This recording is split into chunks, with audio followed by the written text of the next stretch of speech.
Okay, before we start the video, I just wanted to point out that I did not mean to cosplay the Do It For Your Lover guy. It was an accident, okay? Please don't come for me. Hello world, Urika calling. I knew this was gonna be awkward. But I'm committing to the name. Hi, my name is Urika and I'm really into Eurovision.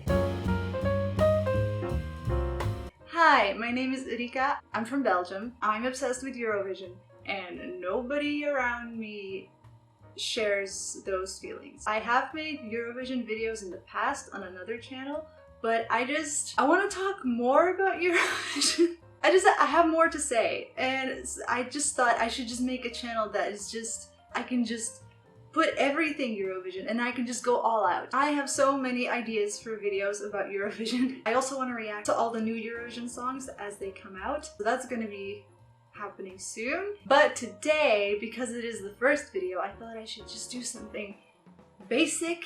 And what's more basic than a tag video? Now I looked up a bunch of tag videos, but I wasn't like feeling all the questions on all of them, so I decided to make my own tag. If you want to answer the questions of this tag, please go ahead. This is just my rendition of a short but basic Eurovision tag. Okay, so let's get into it. If you want a little preview on like what kind of Eurovision songs I like, I opened my phone to this, if you can see. Yeah. Okay, first question. A Eurovision song you would play at your wedding. I'm talking about like opening dance, like first dance type of songs, right? Like, cause I had my wedding and like there was a lot of Eurovision songs. Was I the only person going crazy on the dance floor? Maybe. Did I care? No, but I digress. This was surprisingly hard because like a lot of the like ballads and like love songy type ballads I tend to just not like. I'm not that like sappy kind of gal. Well, sometimes, but like, yeah, it just wasn't, I don't know, man. It was hard. I thought for a second of doing Norway's song, My Heart Is Yours, because that one's very like, it's like a Broadway musical love song and I do love theater. But I don't know, it was just like a little bit too cheesy for me and I don't know, like, no, it's just not my vibe. I thought about Grande Amore by Il Volo, obviously, but I also thought that that was like a little too intense for like a first dance. I needed something a little bit softer, you know? And so in the end, I went with one of my all-time favorite Eurovision songs. It's like probably top 3. Like, I cannot listen to this song without crying, but it's like happy tears. And that is Brainstorm with My Star. That song just fills me with so much happiness and longing for something that I don't even know exists. It's weird. It's got that vibe, okay? It's got that vibe of like there is something more to this world. I'm already sounding crazy and deranged. Listen, that song is so good. It's so good. The lyrics are really, really, really beautiful. There's just so much love that emanates from this song and it makes me feel so happy. And it's like not really a ballad, so it's not something you would like waltz to necessarily. But like the way the guy danced on stage is kind of the way I dance anyway, so I feel like it would work. Like me and my husband could definitely pull that off. So I think that would have been a really, really good choice. Yeah.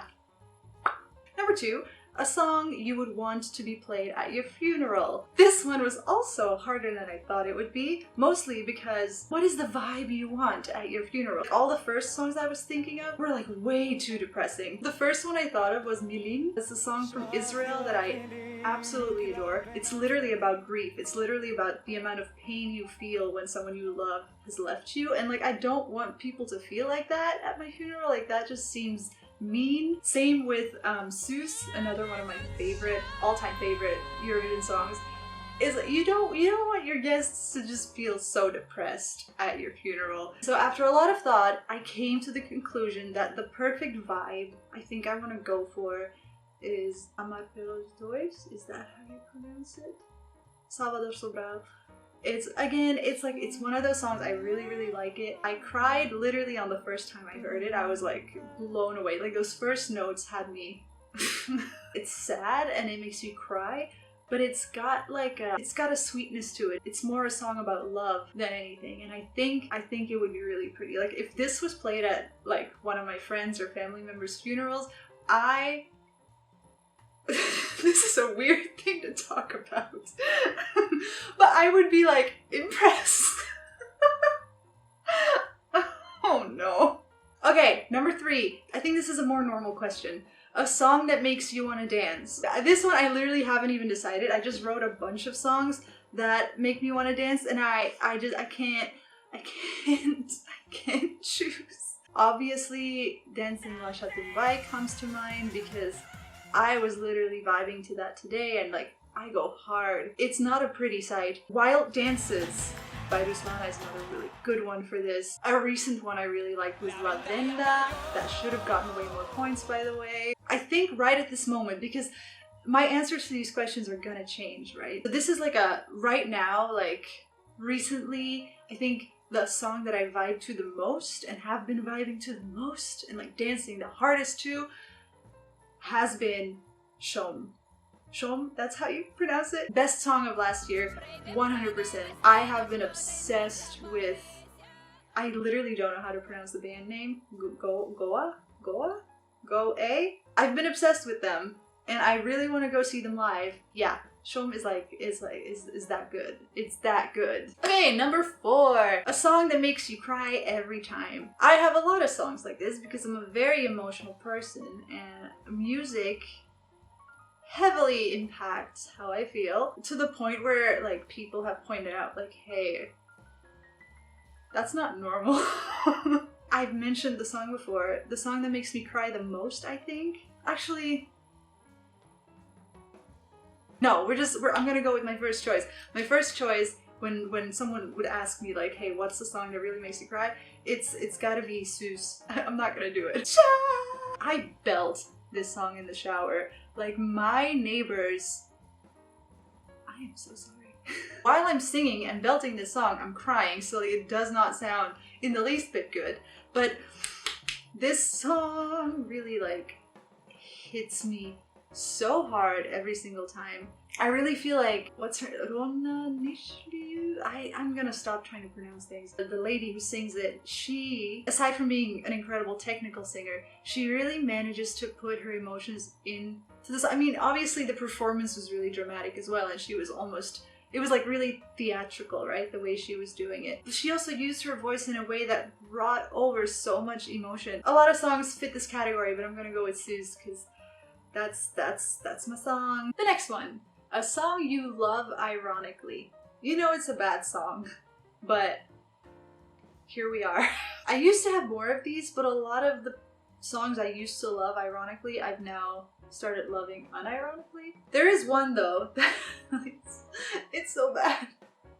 I'm sure you all know it. It's Congratulations by Sylvia Knight. You have to know her name. She literally says it in the chorus. She's Sylvia Knight and she's shining so bright. Yeah, okay, Sylvia. I'm just so happy for her. Like, Sylvia Knight performing Congratulations is how I would like to see myself. I want to be that confident. I want to be able to just be like, congratulations, I have graced you guys with my presence. Hi everyone, congratulations. Everything about it is just stupid. And then moving into the next one, which is a song that you used to love ironically and now love unironically. Now this category has a lot of songs in it for me personally, but I'm gonna try to give you one. Oh, I got one. I love this song so much. The first time I heard it, I was like, this is the worst song I've ever heard. And now I just like go hard. Like I lose my shit when this song comes on. Into Disco by Dean. It's so good. Again, this is a person that's just really feeling himself, and I can't help but admire that. I will say the live version doesn't sound that good because the arrangement and it's not ideal. But when you're listening to it, like the CD version or whatever, wow, I sound old. It works. I think it works. It's like a really good dance club song to like dance and feel sexy to. So I love this song genuinely. Next one, A song you wished more people talk about. This one, oh my god, I have so many. I'll probably make a video someday about all the underrated Eurovision songs because there's so many. The one I really want to mention right now, it's Inga and Anush, and the song is called Norpa Jan. This song is so good, and I have never heard anybody else talk about it. Like, never, ever. Do you not understand how good this song is? Half the song is in Armenian, half of it is in English. It really tells a story. Like, this song transports me into a different place. There's these two sisters telling their story, and I'm just so captivated by it. The staging of this performance was really good as well. I love the way they're like sort of singing to each other. It's really original. The whole vibe is so mysterious, and it makes me want to know more. Yeah, it makes me want more. I love it so much. The next one, your favorite Eurovision winner. There's lots of songs to choose from. I like a lot of the winners, but they're like never my favorite. But there's one song that, like, the fact that that won Eurovision makes me so happy. This is one of my favorite songs. It's a song that makes me super happy, and that is Poupée de cire, Poupée de sang by France Gall. That song fills me with so much happiness, and at the same time a type of nostalgia that brings tears to my eyes. It's really weird, but this song gives me a really huge visceral reaction, and I don't know how many people even know this song or like love this song as much as I do, but like, I'm obsessed with this song. I lived in Japan for a couple of years, and I used to sing that song in karaoke all the time because they have this song in karaoke in Japan, by the way. And literally every time I was with Japanese people, they know the song and they love the song, and I was like, how this song was popular in Japan? I think there's even a Japanese version of it. But anyways, Poupée de cire, Poupée de sang is like, just oof. Next up is your favorite loser. A lot of the songs that ended up last I thought were not that good anyway, so that was fine. But there was one song that in my research for this video I found out was last place, and I got so mad about it. Like, this song, I'm not saying it should have won necessarily, but it's a bop and a half. And that is Stay by Tuji? I don't know how to pronounce that, but you can't tell me this song was a losing song. Have you heard this song? It goes so hard. And especially in that year, there were like definitely other songs that were way worse. It's genuinely just a really well-produced pop song. People just weren't having it for some reason. The next one is favorite Eurovision song that didn't qualify for the finals. This one is an easy answer for me. I mean, I'm sure if I look into it, there's more, but I am still so upset about the fact that this didn't qualify. I don't know, like, this is the hill I'm gonna die on. Slavko should have been in the finals. There, I said it. I understand his staging wasn't like super elaborate because like they literally didn't have the budget, but this bitch really sold it. He sold it so hard, and also I get that like his voice wasn't like super stable, but like he was all by himself out there. Oh my god. I don't know, for me Eurovision is not about who can sing the best. This is a personal opinion, like everyone has their own ideas about what Eurovision is, but for me it's all about entertaining me as I'm watching. And yeah, Slavko's song genuinely moved me, not to tears, but I was like so hyped when I first saw him perform. I haven't seen someone on the Eurovision stage with this much conviction since Jedward performing Lipstick. I don't know if that's a good connection to make. If you have other songs that should have been in the finals, let me know, because, you know, I feel like I probably overlooked a couple.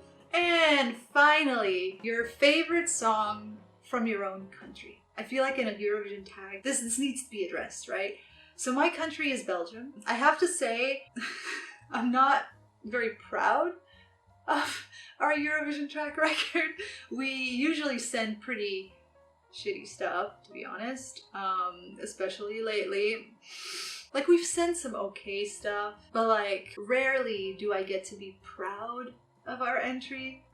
You know, we won once with J'aime la vie, which I actually really like that song. That is one of the best songs we've ever sent, for sure. But my favorite one, and I think a lot of people's favorite ones, is Loic Loic's Note's rhythm inside, like that song goes hard. The staging of that was also really cool. I don't love it that much that I'm like, yeah, we should have won that year.